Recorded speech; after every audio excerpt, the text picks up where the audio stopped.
izuba rirarasa abantu bakajya ku mirimo, radiyo sarusi ikavuga ukamenya amakuru. Kigali gadupika ibisimanda tigida bote kifiteri report sharing the farpani tuke daste. Amakuru tatangire mu Rwanda mu karere ka Gatsibo umurenge wa Rugarama aho shishu twite bagikize kwipimisha bageze basanganiwe pima ubugandagaye ku cyapa cy'ndatemwa buretse tumakane kamwe. Amazina yavuze ko uri umunyamakuru nde? Umunyamakuru Bitwenge. Ino radiyo yanyikorera mu kahe karere? Kamuhanga. Kakumvikanira muri Gatsibo. Isa 18:300 n'amagana 900 n'umunyamakuru mu Kinyarwanda yumvikanira kuri radiyo Bitwenge ivugira ku jamwe n'ikiri FM ugiye kubageza amakuru mbarimbazi mudacu munafatanyije na Katabirora.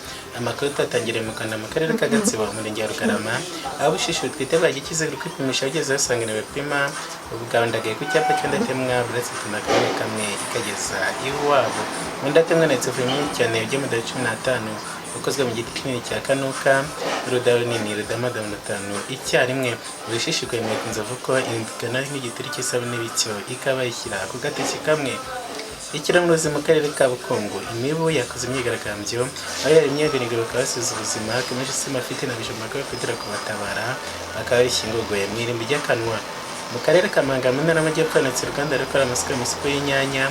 Aya masuka akaba ndetse kujije kuko nta cyapangona acyapangona imwe kuraga 2000 acyapa sosiyo akangura ibice by'atanu dusoreza amakuru ku gikeri cyagiye mwishukirwa umwami kiti ko nta mwami waduhaye utebara umwami abyerereza yitire mu mazi bikajya bikinira binanyarira igikeri gisubira yato umwami waduhaye utanyeganyega utanaducyaha nta mwami umurimo umwami abyerereza ingona yajya kwikata nko byikataga kwijyabuye ingona ikaba gice kintu ku muntu cyo mu gishinga teguru twimahonge turapfuye tunyoke amakuru yo hanze.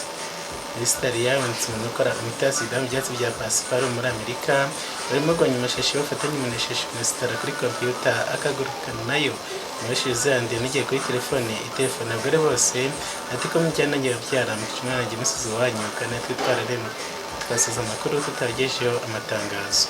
Leta tariki 8 z'ukwezi kwa 16 rarangishwa inka z'amagakira kabodi wayibona kigeze umwegereye agabwa kayabe k'imana 600 z'inrusi. Dushoresha amakuru twengeye gura ku isa 18 kuri radiyo Bitwenge. Urakoze cyane Bitwenge kutugezaho amakuru yawe. Ese nta yandi makuru waba ufite cyangwa se nk'utundi tuntu tw'udukoryo? Numvishe hari hagiye gutangira ikintu cy'ikinanga aho kongera ukakidutangira tukumva ukuntu ikinanga cyawe kivuga cya radiyo ngaho dukubitiraho twumva. Hari umuntu wigeze kumbwira ngo wigeze ukora ku kinyamakuru cyangwa se kuri radiyo Sarusi. Nibyo koko naho wakozeho kuri iyo radiyo Sarusi. Turagira ngo twibutse ukuntu Sarusi yavugaga mu gihe yabagiye kujyamo amakuru cyangwa se mu gihe bukeye, turagira ngo twibutse ukuntu ikinanga cya Sarusi cyajyaga kivuga. Ngo tubwire. Izuba rirarasa abantu bakajya ku mirimo, radiyo Sarusi ikavuga ukamenya amakuru.